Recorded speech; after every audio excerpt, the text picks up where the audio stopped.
Да, ете повторно сме назад во студиото на Здраво Македонија. Малце неподготвени, да добро, нема проблем. Јас ќе дадам една куса најава за гостите во студија, веднаш потоа ќе можеме да ги видиме и на дело. Голем број на луѓе започнуваат да вежбаат со цел да ја намалат телесната тежина или да го задржат обликот на телото и да ги затегнат мускулите. За ова се многу корисни и боречките вештини. Овие вештини помагаат да се зајакне горниот дел од телото, нозете, грбот и стомачните мускули. Со правилно комбинирање на боречките вештини и правилната исхрана ќе го добиете совршениот пакет со кој можете да остварите својата цел. Една од овие боречки вештини е теквондото, но најпрво ќе ги погледнеме Ненад, Марко, Филип и по теквондо од клубот Бутел, ќе поразговараме нешто повеќе за оваа вештина. Дечки, може.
Браво! Еве, аплауз од нас. Мене ова како непознавач ми изгледаше одлично, но Дарко, ти ќе кажеш, како беа, добри? Добри беа, да. Добри беа. Одлични 5, да. Добро утро уште еднаш, Дарко Костовски, тренер по теквондо од клубот Бутел. Денеска гостим во Здраво Македонија заедно со Ненад, Марко, Филип, Александар. Сега кој беше, не знам, имињата важно ги запомнив, затоа што имам малку проблем обично со помнење, но драго ми е што сите денеска сте во студиото на Здраво Македонија да поразговараме за оваа боречка вештина која можеби не е толку позната, но колку толку сите сме слушнале нешто повеќе или помалку, но ќе разговараме поконкретно и за она што вие го подготвувате во вашиот клуб, но и општо за оние придобивки кои човек може да ги добие со тренирање на оваа боречка вештина и придобивки за физичкото здравје, но и за менталното, духовното, може да го кажеме, но за тоа нешто подоцна. Кажи ми најпрво, Дарко, пошто се разликува оваа боречка вештина од останатите, ги има повеќе, знаеме. Вака, најпрво да ги поздравам гледачите на Канал 5 телевизија и да ви се заблагодарам за можноста што не дававте за денеска да го представиме теквондото во тоа светло како што заслужува. Вака, на самиот почеток сакам да истакнам дека суштинска разлика помеѓу боречките вештини скоро и да не постои. Меѓутоа тоа е во суштинска смисла. Тоа би сакал да го илустрирам со еден пример. Се работи за еден врв. Тоа е планина која што има многу повеќе патеки за да се стигне до врвот. Некоја патека е пократка, некоја е подолга, тоа се и боречките вештини. Некоја е потрнлива, некоја е пострмна и така натаму и така натаму.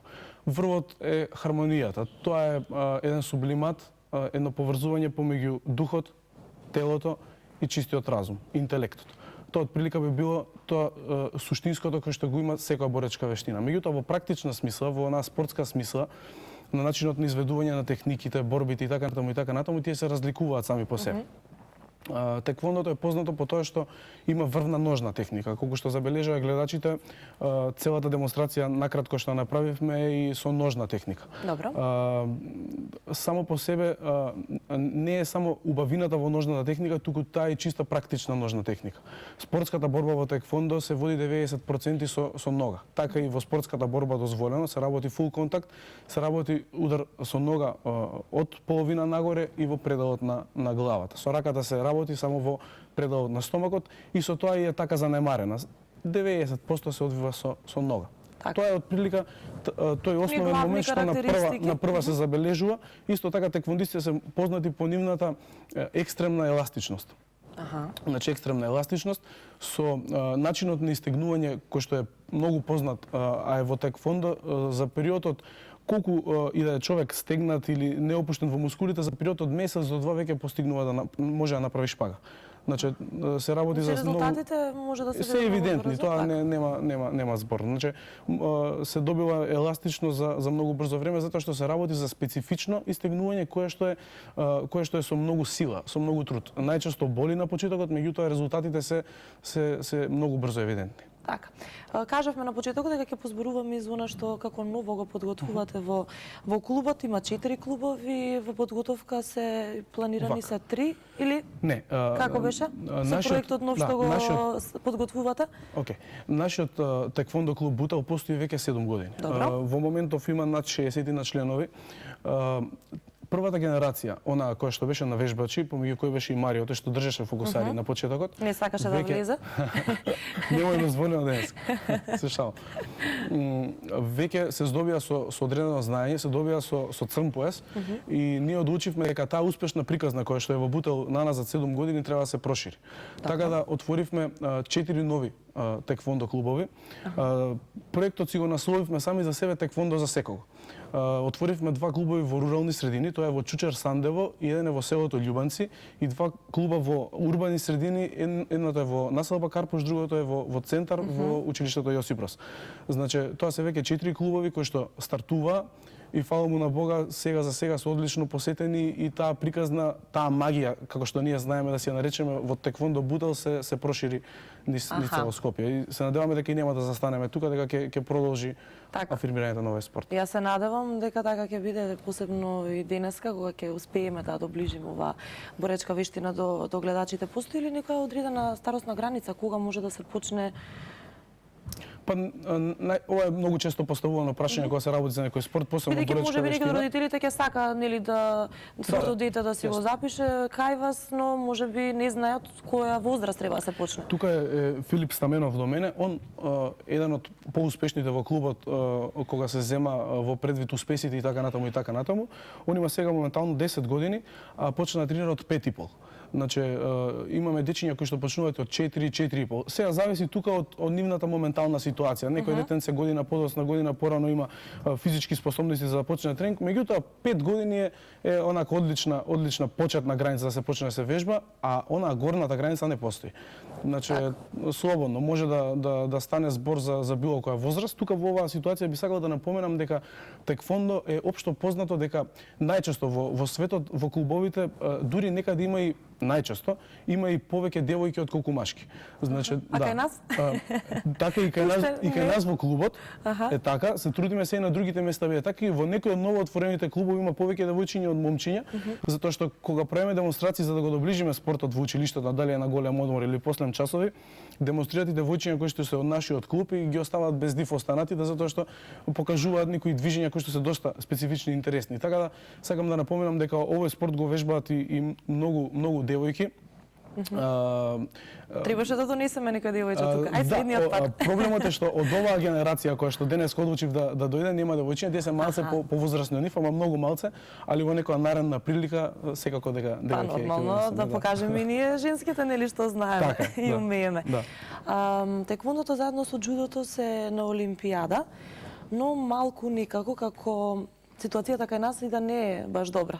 Што мислиш ти за тоа? Зошто е тоа така? Што треба да се направи да се смени бидејќи во светот верувам дека не е така. И малку повеќе се зборува за тоа. Официјално постојат некои бројки од Светската теквондо федерација, ВТФ, што говори дека теквондото е еден од најмасовните, ако не и најмасовен боречки спорт на планетава.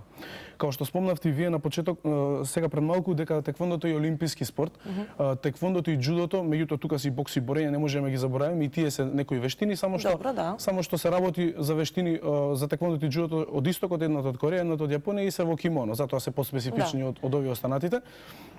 Моментот е што многу е важно да се истакне дека во Македонија за жал го нема тој примат како што го има ни светот. Се зборува дека има над 100 милиони вежбачи низ цела територија на оваа планета, што е стварно значителна бројка. Обкружени сме во нашиот атар, на Балканскиот полуостров, Бугарија, Србија, Хрватска, тоа се веќе олимписки земји. Во секоја од овие земји има по 300 до 400 клубови од теквондо. Значи таму има еден наплив, веќе во Грција е тоа и национален спорт, па и во Хрватска до некаде. Значи го добива приматот вистински, меѓутоа тоа во Македонија малце заостанува, веројатно заради тоа што недоволно се дало примат на теквондото и веројатно, да не навлегувам во некои теми кои што е крајно непотребно, веројатно теквондото не било во преден план. Туку биле некои други работи и се надевам искрено и ова се што го правиме како нов проект, впрочем и тоа ни е идејата, да го добие теквондото тоа што го заслужува, тоа што е во другите земји. Така да се промени моменталната ситуација. Апсолутно, да пробаме да промениме, се работи за една помлада генерација на луѓе кои што имаат поотворен видик према светот. Со ова не сакам да навредам никој, кој што пробува да промени нешто. Пробува да промени нешто и се надевам дека тој труд кој што го вложуваме, а има труд, значителен труд, мислам дека ќе вроди со плод. Добро, јас сакав да ги прашам нешто и дечињата, но го заборавивме микрофонот, ако може да... ви го дал колегата, добро, во ред. Ајде, кажете ми сите еден по еден, зошто се одлучивте за оваа боречка вештина и колку време се занимавате со истата? Ајде. Јас се одлучив за оваа боречка вештина, зашто мене ми се засвија кога ја видов во школата Свети Климент Охридски и моите другарчиња. И колку време веќе тренираш? Јас тренирам веќе 3,5 години. Па тоа е веќе многу. Добро, ајде. Јас исто така одлучив да ја тренирам оваа боречка вештина, зашто исто ја видов во нашата школа Климент Охридски и многу ми се засвија. И колку време веќе? Па 3 години. Значи, прилика истиот период заедно. Добро, ајде, Филип беше ти. Запамтив. Исто како моите другари Александар и Марко, и јас исто како нив се запишав во теквондо, ама како помал. Од 5,5 години, сега вежбам 4 години. Значи ти малку подолго од останатите што се тука, добро. И планираш да си тренираш цел живот, така? Добро. Ајде и Ненад да го чуеме. Повели Ненад. Па јас збореа дека е многу интересно во школата и отидов пробав и ми се свиѓаше и така продолжив да тренирам. Тренирам више 3,5 години. А ти изгледаше тешко, мене искрено сега кога ве гледав ми изгледаше многу тешко и се замислив да го правам сето тоа и мислам дека нема да можам. Па со тренирање и понатака не е тешко. Така, добро. Ајде малку да позборуваме за досегашните надпревари, награди, признанија, се она што сте успеале да го остварите. Ако било кој нека го земи или тука оставете, се едно. Со самото она што го споменавте претходно дека теквондо е олимписки спорт, тоа не е ништо случајно. Самото тоа го искажува моментот на тежина. За разлика од некои други боречки вештини, во моментот на тежината. Се работи за фул контакт борба, која што е во нокаут систем. Дури и они дечињата што се во студиото работат таков тип на борба, кој што не е ни малку едноставен. Самото тоа носи одредена тежина. Тоа е првиот момент, вториот момент е преголемата конкуренција. На едно надпреварување треба да поминете 5 или 6 кола за да освоите медал. Значи тоа се 5 или 6 борби да победите во текот на еден ден. И тоа е екстремно тешко. Со ова не прикажуваме дека немаме одредени успеси, меѓутоа сакам да укажам на тежината која што има теквондото. Подготвеноста што треба да има. Затоа што за време на борбата борците многу се трошат затоа што се работи за фул контакт, како физички, така и некогаш доаѓа до мали повреди така натаму и така натаму. Значи борбата е чисто реална и затоа го заслужува приматот да биде на Олимпијада, нели? Не е ништо случајно.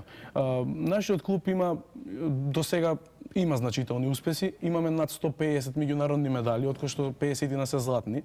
Тие биле на разни меѓународни турнири. еден од поголемите успеси на нашиот клуб е првата официјална медала сениорска на Балканско првенство, трето место, тоа е Владко Чанкуловски, моментално не е тука во студиото. Со поминување на 3 кола стигна до официјално трето место. Имало и претходно нешто слично, меѓутоа тоа било со едно коло и така натаму. Тие што се упатени во спортот добро ме разбираат за што зборувам. Дечињата што се во студиото исто така имаат освојувано значителен број медали. Филип Стаменов има и повеќе златни во Бугарија, во Србија. Тоа се турнири.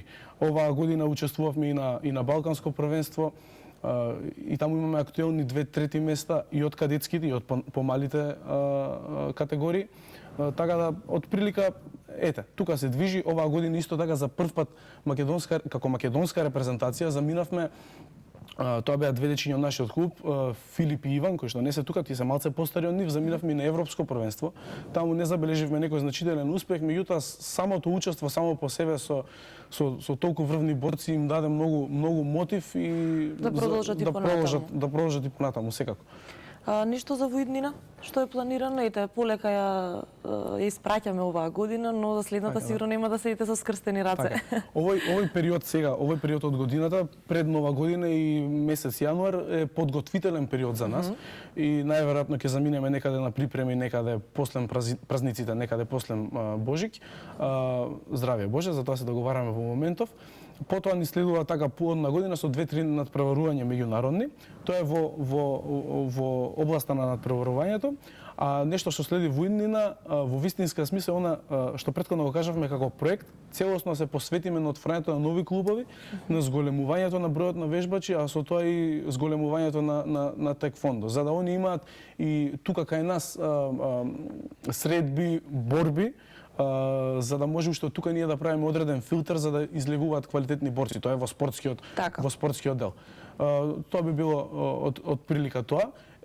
Само што една работа, ќе се навратам едно прашање назад, да не одземам време, околу успесите. Сакав да кажам дека многу битен момент е спортскиот успех за нас, и како тренери, и како клуб, меѓутоа многу сме горди на моментот што сите оние кои што наполни 18 години и завршија средно училиште се веќе многу добри студенти. Не знам, имаме веќе тројца студенти на медицинскиот факултет кои што се со одличен успех, имаме вежбачи кои што се лекари, имаме хирург и така натаму и така натаму. Со ова сакам да кажам дека не е само спортскиот момент кој што ни е најважен во клубот, туку сакаме и да бидат сите дечиња веќе кои што созреваат да обрнат внимание и на образованието, затоа што ова вештина е корејска и во Кореја теквондото значи и класа на образовани луѓе. Значи така паралелно додат тие две работи. Да не се занимари. Па така, да не биде оној стереотип како ова е боречка вештина, они се груби и така натаму, туку баш напротив, се работи за една интелектуална класа која што паралелно на тоа е свесна дека и треба да, како што вика еден многу умен косок човек, боречкиот спорт не е ништо повеќе, туку само фанатизам кон здравје. Значи, тоа е еден убав така момент. Да, 7 години постоите, верувам дека многу деца поминале, многу тренери. Колку сте сега во моментов? Колку тренери имаат можност да соработуваат со децата, да ги учат? Во моментов клубот брои точно 70 членови, кои што активно доаѓаат на тренинг. Оние на почетокот што ги спомнав, првата генерација вежбачи кои што веќе се тренери, тие покрај своите клубови кои што ги отворија новите, работат и со голем број групи, затоа што во клубот има двајца тренери. Брат ми е тренер на Борче Костовски, тој е тренер на сениорскиот и јуниорскиот тим, јас сум тренер на кадетскиот и на помладиот пионерски тим. Така мене ми е таа задача дадена да ги подготвам за тоа што ги очекува натака. Понатаму, да. Припрема. Така е. А останатите тренери кои што имаат, тоа се наши членови на нашиот клуб вежбачи, кои што имаат веќе отворено клубови, тие се максимално се посветуваат и во нашиот клуб. Не ја забораваме базата, се посветуваат максимално. Така да има околу 7-8 луѓе кои што се постојани на тренинг, кои што работат со сите деца. Така, тоа е изгледа на едно така убаво царство што кога ќе влезете во салата од најразлични генерации со најразлични возрасти и многу тренери на едно место. Така, колку пати во неделата се тренира? Вака, за почетниците се тренира 2 пати во неделата, само заради тоа што може да дојде напорно и така натаму. Тоа што претходно го спомнавте, тешко изгледа. Тоа е така. Мене барам ми изгледа, да, што не сум запознаена. Тоа е така навиду, меѓутоа не знам, ете јас лично оценувајќи според држењето на вашето тело и така натаму и од искуството на девојките кои што доаѓале кај нас на тренинг, дури многу полесно. Тоа се што го направи они за многу кратко време, верувајте, за многу кратко време се постигнува. Да се обидам, значи. Така, посебно девојките, они сами со себе носат таква лесност во мускулатурата. Овој тип на вежби многу им одговараат. На почетокот сите кога ќе дојдат на тренинг, ја така им викам дојдете погледнете и сите како се разочарани. Викам ајде сега пробајте и додека ги убедам да пробаат, после натака оди секако што треба им станува предност, пред се. Таеквондо им станува пред се. Добро, и на самиот крај може нешто да слушнеме од вас и за придобивките покрај тоа што нели видливо ќе биде на нашето тело и физичкото здравје, кој е оној духовен и ментален момент кај оваа боречка вештина? Вака, покрај сите овие моменти кои што ги наспомнавме, во боречките вештини би требало секаде да се гаи и духовниот момент. Тоа е не е некоја филозофија или баук да се зборува за нешто што е недофатливо. Значи да филозофираме во смисла дека е нешто недофатливо. Се работи за следново. Во боречките спортови има преголема дисциплина. Значи дури се оди во фанатизам. Се случува некогаш за време од 2-2,5 часа да не се изусти ниту збор на тренингот, а има еден источен принцип од една источна филозофија кој што вели дека доколку го скротиме зборот, ќе ги скротиме и мислите, со тоа ќе се скроти и умот. Значи, најбитниот момент е дисциплината. Дисциплината е момент на да ние се натераме да ги зауздаме сите оние страствени телесни потреби кои што луѓето сами по себе многу често имаат, сакат или не? Ги сакат, тоа е нормална работа. Еве и во овој ден сигурно дека во овој ладен ден секој повеќе телото му бара да легне и да одмори дома отколку да испешачи на пример доволно и така натаму. Меѓутоа, умешноста е да се натераме здраво, разумно да направиме нешто квалитетно за нашето тело. Тој момент на самодисциплина и самоконтрола на телото го отвара моментот на духот. Значи, една од најпознатите пароли во таеквондото, секој клуб скоро во светов ја има, е моментот допри го духот. Духот не се допира на некој начин да седнеме и само да медитираме и така натаму, него со напорен тренинг, со многу пот, со напорен тренинг, со голема самоконтрола на себе и тогаш се доаѓа до еден момент на отварање на духот, тоа е едно брилјантно чувство. Му препорачувам на секој да проба, да почне, да го осети. Па ќе види. Така, да. Дарко, јас ти благодарам многу. Би можела да слушам вака дутрено емисијата тука мора да заврши. Ви благодарам и вас што дојдовте. Мило ми беше што успеавме да поразговараме, да видиме зашто станува збор, зашто е и подруго, нели само да се зборува, друго е да се види тука и на дело како сето тоа функционира, па во некоја друга прилика зашто да не повторно ќе се видиме и ќе разговараме. Ви благодарам многу за отстапеното време, ви благодарам за тоа што давате на нашиот клуб можност и воопшто на таеквондото да го презентираме на јавноста и се надеваме дека ќе се видиме во блиско време уште еднаш со некој медал повеќе и така натаму. Кога нешто ќе добиете, се знае каде прво ќе дојдете на гости. Ви благодарам уште еднаш и ви посакувам успех на секое поле. Драги гледачи, тука некаде завршуваме и денешната емисија Здраво Македонија и јас ви посакувам да имате убав ден, останете на оваа фреквенција, следно нешто што ќе погледнете е визита.